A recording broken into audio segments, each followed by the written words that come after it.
To teaching पाठशाला। मैं हूं आपकी एजुकेटर ज्योति। इस वीडियो में जो है ऑब्वियसली आपकी रिक्वेस्ट पे मैं बार्क ओसीईएस का exam pattern as well as syllabus, question का जो लेवल होता है वो कैसा होता है, इन सब के बारे में मैं डिस्कस करने वाली हूँ। ये एग्जाम मैंने भी 2 बार दिया है ड्यूरिंग माय कॉलेज टाइम, तो थोड़ा बहुत एक्सपीरियंस के बेसिस पे मैं आपको सारा इन्फॉर्मेशन देने वाली हूँ। ऑल्दो ये इन्फॉर्मेशन ऑलरेडी अवेलेबल है चैनल पे, बट ऑब्वियसली किसी और वीडियो के साथ मर्ज फॉर्म में अवेलेबल है। तो ऐसी ही पॉसिबिलिटी हो सकती है कि ये वीडियो आपको मिल भी जाता है या फिर नहीं भी मिल सकता है, क्योंकि डिपेंड करता है, अगर वो वीडियो एक स्टूडेंट देखता है तभी वो पैटर्न एंड सिलेबस के बारे में जान पाएगा। सो वो वीडियो अवेलेबल होने के बावजूद भी ऐसे बहुत से मुझे मेल्स रिसीव हुए हैं रिगार्डिंग दिस एग्जाम कि मैम एग्जाम का पैटर्न क्या होता है, सिलेबस क्या होता है, बता दीजिए एंड ओवरऑल थिंग। तो इस वीडियो में हम वही करने वाले हैं। बार्क ओसीएस का मतलब क्या हो गया? बार्क जो बायो साइंस डिपार्टमेंट का जो एग्जाम करवाता है, तो ये जो बायो साइंस डिपार्टमेंट है ऑब्वियसली इसके लिए वही बच्चे एलिजिबल होते हैं जो कि लाइफ साइंस कैटेगरी से बिलोंग करते हैं। साथ ही साथ सारी एलिजिबिलिटी क्राइटेरिया मैंने ऑलरेडी डिस्कस करके रखा है, जो कि चैनल पे ही अवेलेबल है। आप उसे देख सकते हैं, जो कि बार्क ओसीईएस 2022 के नाम से अवेलेबल है।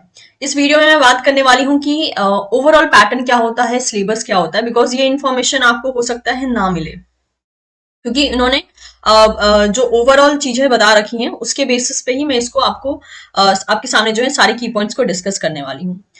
तो बार का जो एग्जाम है वो ऑब्वियसली एक ऑनलाइन एग्जाम होगा, ठीक है। ये थोड़ा सा डिफरेंट होता है, मतलब एग्जाम पैटर्न थोड़ा सा डिफरेंट होता है as compared to the CSI net.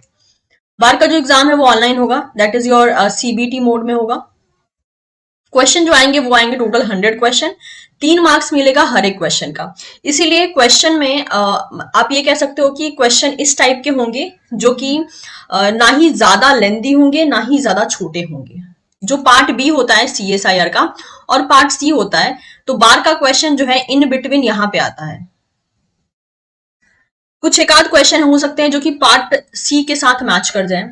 एक दो क्वेश्चन एक्सेप्शनल तौर पे पार्ट बी जैसे भी मैच करेंगे, ठीक है। यानी आपको मिक्सचर देखने को मिलेगा, सीएसआर का पार्ट बी, सीएसआर का पार्ट सी, इसके अलावा कुछ इनके बीच के इंटरमीडिएट क्वेश्चन, कुछ गेट लेवल के क्वेश्चन, इन सबका पूरा मिक्सचर होके जो है बार्क देता है क्वेश्चंस, ठीक है। और खास तौर पे बार्क में जो है मैक्सिमम पोर्शन आपका पूरा का पूरा लाइफ साइंस का सिलेबस होता है। जो आपके सीएसआईआर नेट का जो सिलेबस है ना, उसी को पूरा आप कह सकते हो 98% तौर पे, या फिर आप कह सकते हो 90+% तौर पे जो है डेडिकेट किया जाता है। यानी जो भी सीएसआई नेट का सिलेबस है वो कंप्लीट सिलेबस आपको बार्क में पूछ लिया जाता है, इसलिए आपको एक्स्ट्रा कुछ रीड आउट करने की जरूरत नहीं है। छोटे मोटे से कुछ न्यूमेरिकल्स आते हैं जो कि गेट एग्जाम में आपसे पूछे जाते हैं। गेट के जो न्यूमेरिकल्स होते हैं उस टाइप के न्यूमेरिकल्स भी बार्क में आते हैं।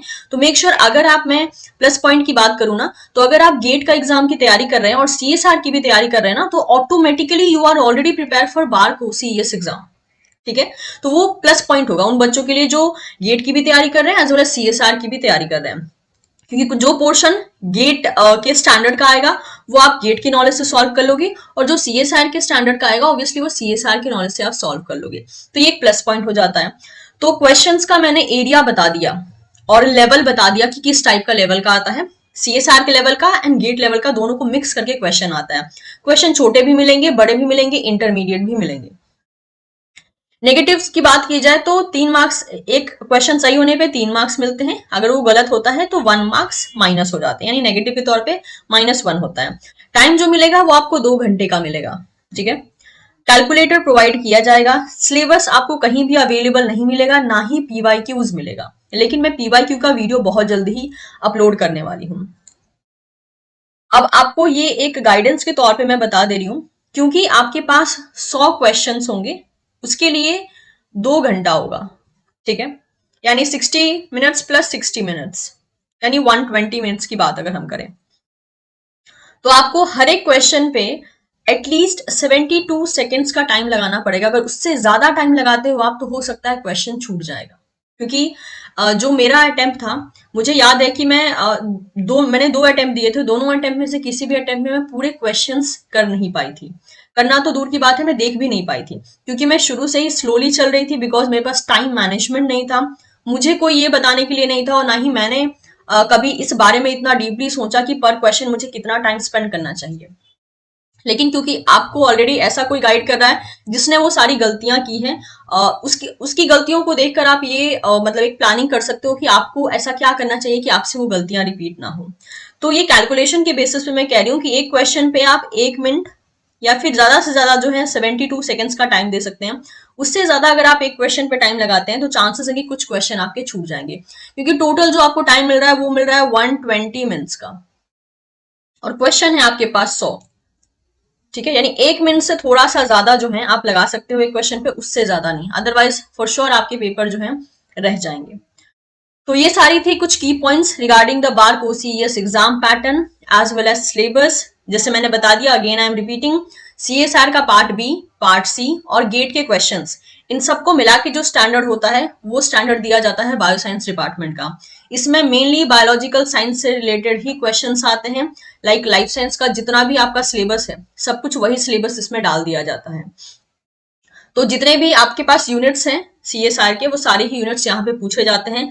अलग से जो है, अगर मान लीजिए कि कुछ एक आध क्वेश्चन ऐसे हो सकते हैं कि आपको लगे कि वो केमिस्ट्री डिपार्टमेंट से आए हैं, लेकिन वो प्योर केमिस्ट्री के नहीं होते हैं, वो बायोकेमिस्ट्री से थोड़ा बहुत रिलेट किया जा सकता है। और देखिए, छोटी मोटी अनसर्टेनिटी हर एक एग्जाम में होती है, ऐसा हो ही जाता है। जैसे कभी कभी हमें भी सीएसआर में जो है कुछ ऐसे क्वेश्चन मिल जाते हैं जो कि हमें बायोकेमिस्ट्री से कम केमिस्ट्री से लगते हैं कि ज्यादा आ गए हैं वो। ठीक है, एक दो क्वेश्चंस ऐसे हो जाते हैं जिसका रिलेशन बायोकेमिस्ट्री से कम होता है, केमिस्ट्री से ज्यादा होता है।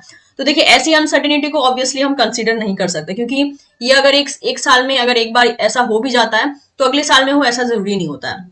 और हार्डली अगर इस टाइप के क्वेश्चंस आते भी हैं तो एक से दो आएंगे, उससे ज्यादा नहीं आएंगे, क्योंकि आपका मैक्सिमम पेपर 90% से ज्यादा का पेपर जो है आपका प्योर बायो साइंस डिपार्टमेंट से आता है, यानी लाइफ साइंस डिपार्टमेंट से आता है, जिसके लिए आप ऑलरेडी प्रिपेयर कर रहे हो if you are preparing for CSI NET as well as GATE life science या गेट बायोटेक।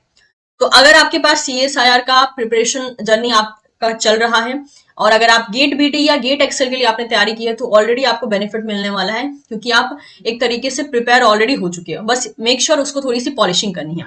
और एक चीज और, बाद में थोड़े से जो है एप्लीकेशन बेस्ड क्वेश्चन पूछे जाते हैं, तो उसको भी ध्यान में रखिएगा, यानी टेक्निक बेस्ड क्वेश्चन आते हैं। क्योंकि वो आपका एक एप्लीकेशन पावर भी देखना चाहते हैं, तो टेक्निक बेस्ड क्वेश्चंस आते हैं, थोड़े से घुमा के भी आते हैं। तो मेक श्योर आप जो है उन सब एरियाज को भी प्रिपेयर कर लें। और रही पीवाईक्यू की बात, तो जैसे मैंने कहा मैं पीवाईक्यू शेयर करूंगी, बट पीवाईक्यू अवेलेबल नहीं है। तो इसके पीछे की स्टोरी ऐसी है कि जब मैं सीएसआर का जब मैं बार का एग्जाम दे रही थी, तो आई वॉज वेल अवेयर कि इसके क्वेश्चन अवेलेबल नहीं होते हैं कहीं पे। दैट इज वाई मैंने एग्जाम के बाद आकर जितना मुझे क्वेश्चंस याद था, मैंने वो अपनी डायरी में लिख के रख लिया था, और वो क्वेश्चंस मैंने शेयर भी किया है। आपको टीचिंग पाठशाला पे ही वो वीडियो देखने को मिल जाएगी। तो लास्ट टू लास्ट ईयर जब बार का नोटिफिकेशन निकला था 2021 में, तो उस टाइम पे मेरे बहुत से ऐसे स्टूडेंट्स थे जो कि बार 2021 का उन्होंने अटेम्प्ट दिया था, और सिमिलर बेसिस पे उन्होंने भी यही काम किया कि उन्होंने वो घर आकर जो है उन्होंने वो सारे क्वेश्चंस या एटलीस्ट टॉपिक वो लिख लिए जिस टॉपिक से क्वेश्चंस आए थे बार में। और उन्होंने मुझे मेल किया था कि मैम, आपके एक्सपीरियंस से जैसे हमें हेल्प मिली, हो सकता है हमारे एक्सपीरियंस से आपका जो आने वाला बैच होगा उनको भी हेल्प मिल जाए। तो वो क्वेश्चंस मेरे पास 2021 के थे ऑलरेडी, बट मुझे मौका नहीं मिला क्योंकि लास्ट ईयर बाक ने कोई फॉर्म रिलीज नहीं किया, इसलिए मैंने उसके ऊपर वीडियो नहीं बनाया। बट वो क्वेश्चंस की लिस्ट है मेरे पास, और मैं बहुत ही जल्द, दैट इज 1 से 2 दिन के अंदर अंदर जो है मैं पीवाईक्यू पे आपको वीडियो जो है रिलीज करके देने वाली हूँ। ऑलमोस्ट डन हो गया, बस थोड़ी सी एडिटिंग बाकी है, तो मैं बहुत ही जल्द आपको जो है उसको प्रोवाइड कर दूंगी। एज वेल एज उससे रिलेटेड जितना भी मेरे पास क्वेश्चन होगा उसको मैं टेलीग्राम चैनल पे शेयर कर दूंगी, जो कि है टीचिंग पाठशाला का टेलीग्राम चैनल। तो वो वीडियो भी बहुत जल्द आने वाला है। तब तक मैं उम्मीद करती हूँ कि इस वीडियो से आपको मैक्सिमम बेनिफिट मिलेगा और आप समझ पाएंगे कि आपको ओवरऑल प्लानिंग कैसे करनी है। फिर भी कोई डाउट हो तो आप मुझे कमेंट सेक्शन में बता सकते हैं। Thank you so much everyone. Video informative लगा हो तो इसे आप अपने दोस्तों के साथ शेयर कर सकते हैं, and of course don't forget to subscribe teaching Pathshala. Thank you so much. मिलते हैं बहुत ही जल्द आपसे एक आने वाले नेक्स्ट वीडियो में।